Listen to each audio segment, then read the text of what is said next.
So, good afternoon, everyone. Once more, Mazezoke speaking, and this is Njinji Media TV. This afternoon, I will be having a conversation with Barrister Ifeanyi Ejiofor, who is the lead counsel to Mazi Nnamdi Kanu and the indigenous people of Biafra. Barrister Ejiofor, thank you very much for joining Mazezoke for this scheduled interview. Thank you so much. Thank you so much, Mazezoke. Thank you for having me in this platform. Thank you once more, Barrister Ejiofor. Thank you once more for coming. And let's make it very quick and snappy. And I understand that yesterday you visited your client, Mazi Nnamdi Kanu, and today again you did visit him. So how is he doing? Oh, he's good. He's good, actually. Yesterday we succeeded in part in having some part of our discussions leading to post-trial briefing. So, and today we concluded, and he's doing well. Okay, and the next court appearance will be as slated sometime in November, right? The next court appearance will be in November. Network is a little disturbing. No, I mean the next court appearance will be in November. Is that correct? Pardon, I can't hear you. Okay, so Barrister, I said the next court appearance will be in November. That's correct. Sure. Okay. Now, part of things I wanted us to discuss is obviously you've had we don't want to jeopardize the case, but you've listened to the statement made by the Attorney General Malami and the charges brought against him, and somewhat you've in the court that day.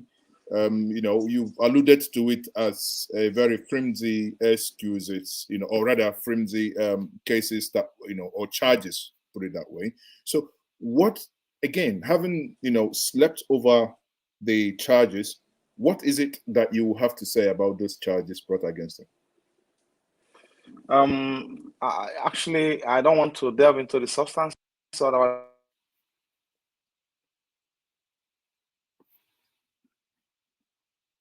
I think we have network challenges with Barrister Ifeanyi Ejiofor, but obviously we're going to bring him back in again to see if the network stabilizes.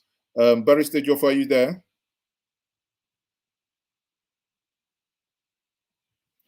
Okay, people. So, as you all know, I did ask him a question before now, how that case, based on the statement made by the Attorney General of the Federation.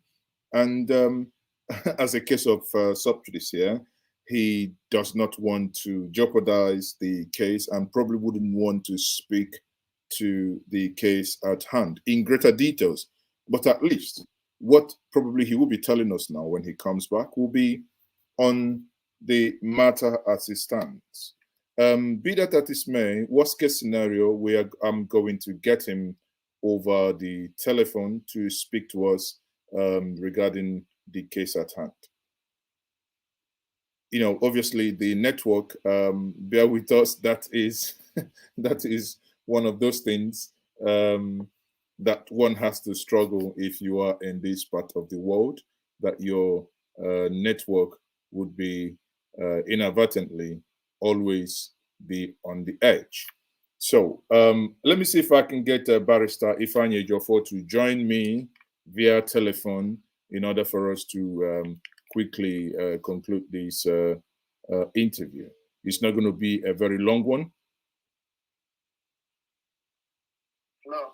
Okay, so Barrister, now I have you over the phone. May we quickly go ahead, through the phone then? Okay, thank you so much. Okay, so of course, you're aware that the federal government filed an amended charge, first of all, on the 14th day of October 2021, and we received it and promptly filed our objection to the competence of the charge, which, and in substance, being served with our objection. They filed a further amended charge. That was on 20th of October, and served on us very late in the evening on that same day. So we also addressed the new issues raised in the amended charge and filed on the morning of 21st of October. The morning the matter came up. So and serve on them. So what I need to clarify is that the statement by the AG Federation, Balami, is unfortunate. It's unfortunate and to a reasonable extent contempt of the proceedings before the court. Because you don't put the cart before the horse. First of all, it's a senior advocate of Nigeria, by virtue of which position it should be learned more than what we are saying. They amended under his supervision. The charge against our client was amended. Now, he will not claim ignorance of the fact that there was an amendment to the charge filed against our client. So, and that charge was amended and filed on 20th of October 2021. And also attached to the charge is part of the processes that accompany the charge before the court is affidavit of completion of investigation, posted by a litigation clerk in the Office of Attorney General Federation. So, which in effect indicates that investigation has been concluded, findings also concluded. So, you won't tell me that findings and investigation hasn't been concluded before the amendment was effected. The answer is no. So, it's findings or whatever investigation they must have conducted that will give rise to charge will file in a criminal matter before the court. So apparently, by the time they were amending the charge, filed it presupposes that the findings and the investigation has been completed by the investigation agency. So, and this fact was verified on oath in affidavit of completion of investigation filed in same time. So I will find it very surprising to see the learned AG Federation addressing the word on the 22nd of October on matters before the court. So, and it is worse still that part of the issues being raised in his buildings are items constituting the charge offenses they file in offenses of terrorism, which they file in court. And so I have meticulously gone through this charge and also the full evidence that line upon to establish this charge. And we are of the same view that there is no offense disclosed whatsoever in the 7-count amended charge filed against our client. And we'll address issues, we'll address the incompetence of this charge. I'm not talking about incompetence in the sense that the charge were not properly framed. No, we're talking about incompetence in the sense that there was no offense committed by a client, and nothing has been disclosed by the full evidence attached to the charge, or even the charge itself. So, and it's a very, very, very fundamental objection that goes to the root of the charge before the court. And I believe upon being served with this charge, it became helpless, and that may be formed by going to the press to discuss matter before the court. So apparently, what you're seeing that happen, that's what happened on 21st of October, is what they call trial by the media. Media trial. We join you in that case. So we have already addressed some issues raised. So though it's not, I don't think it's ethical for us to do for him to even do that in the first place. So, but he's inviting us to respond to some issues raised, to most issues raised.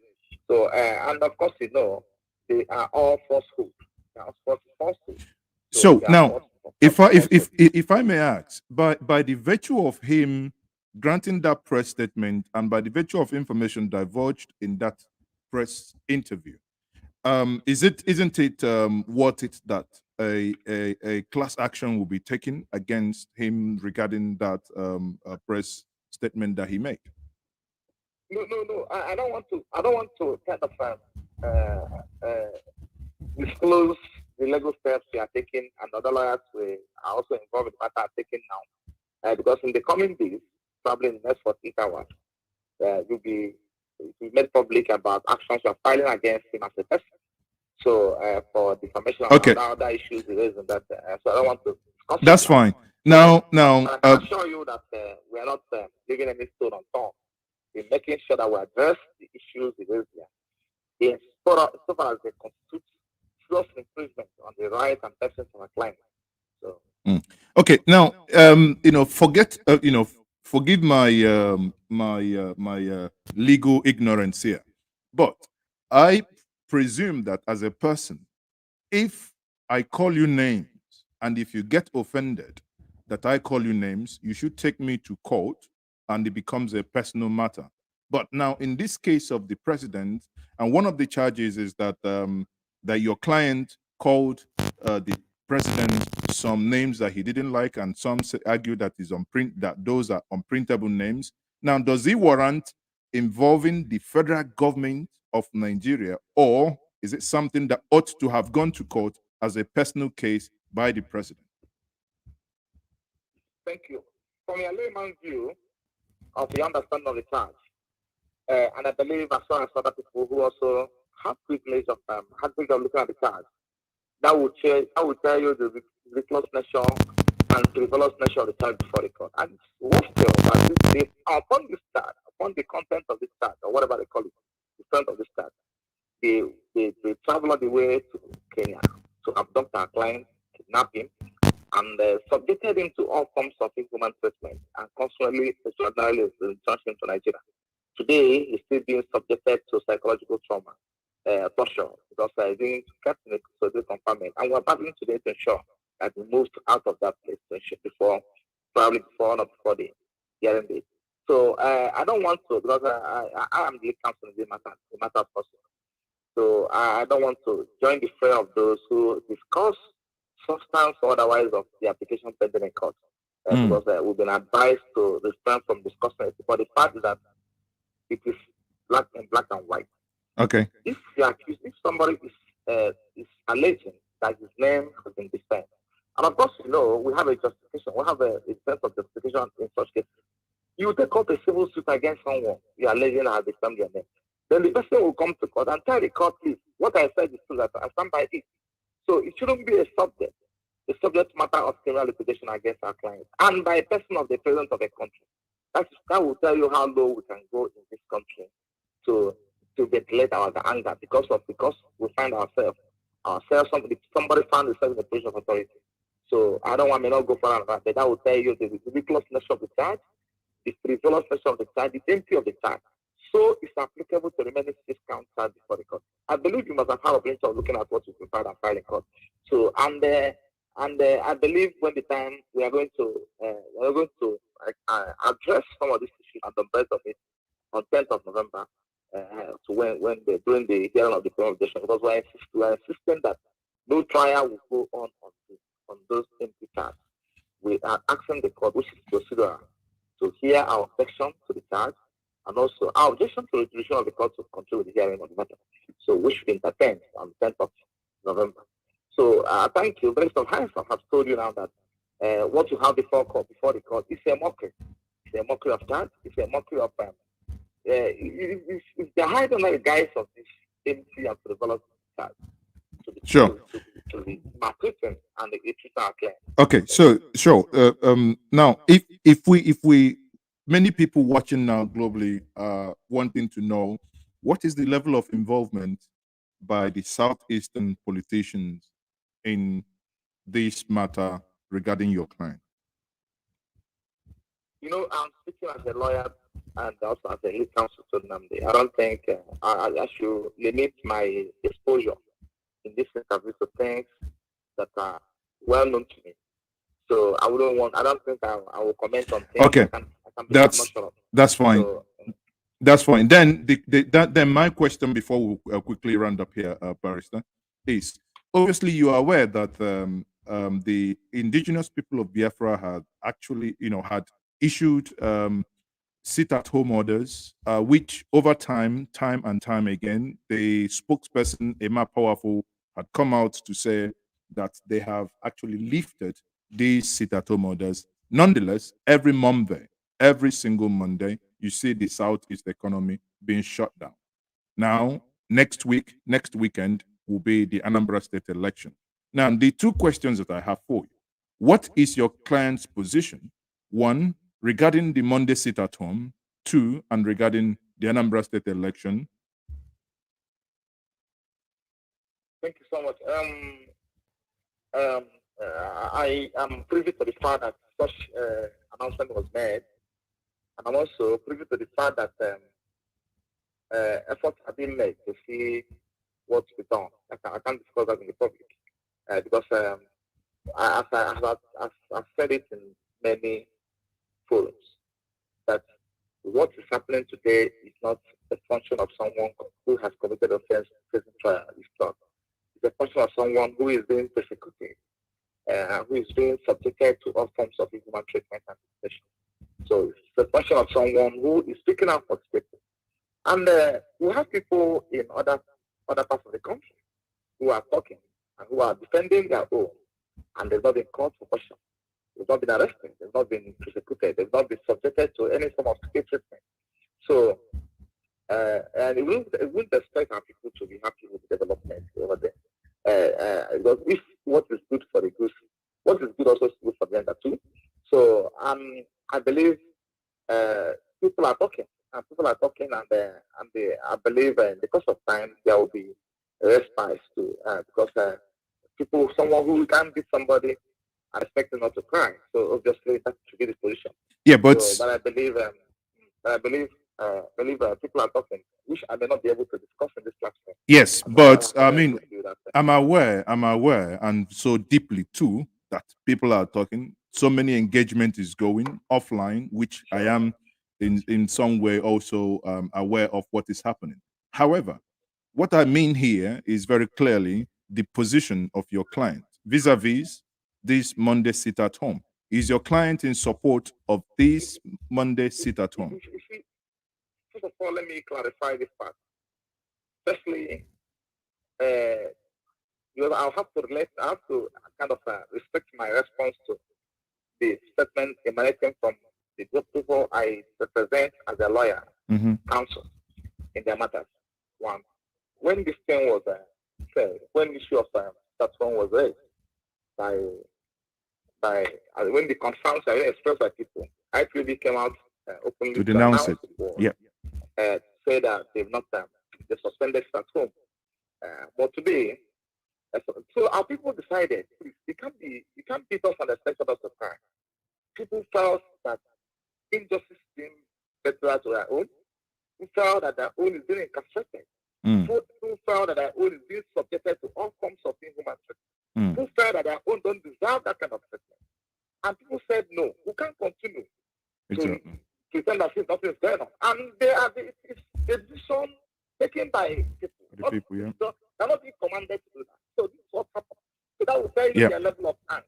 The level of the sentiment to what is being done to our client has become. And people are saying, no, it can't be business as usual. Let us go and be solidarity with him, observe this, observe that. Are you with me? So this is something people are doing willingly. They're not being compelled. They're not being forced. They're not being coerced to this. So, and to some extent, I don't think it's something worth condemning in any manner. So, regarding the staff home announced to come up on Sunday, I've told you that there are engagement going on.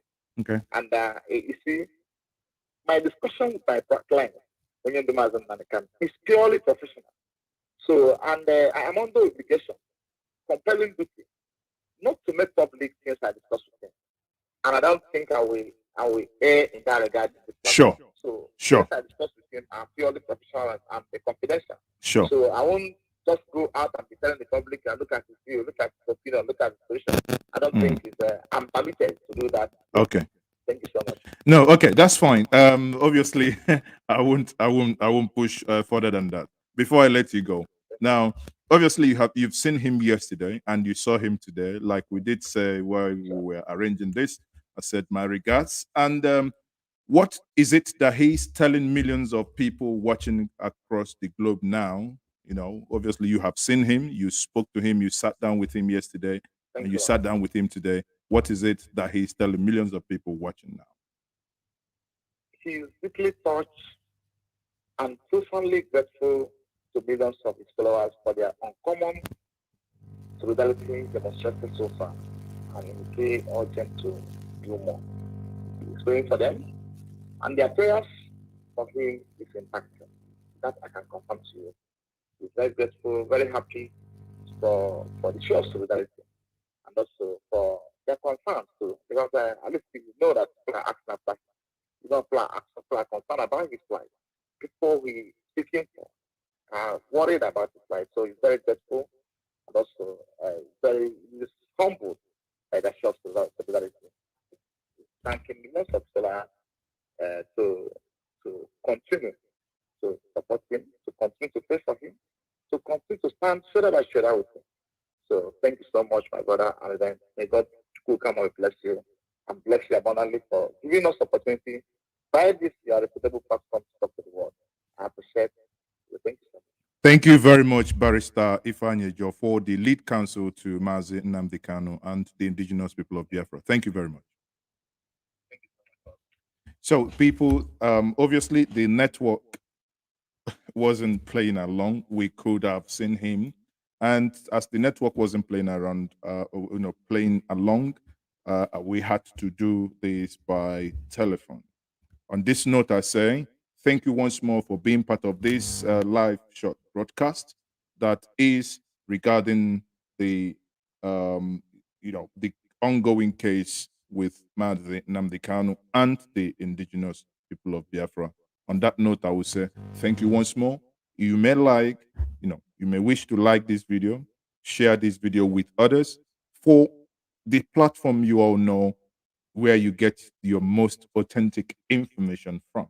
We do not engage in fake news and in gossip. Whatever you see on this platform, I bet you can actually take it to the bank. You cash it. In what currency? I'll review to you later. On that note, I say thank you once more. I am still Mazi Ezoke. And bye.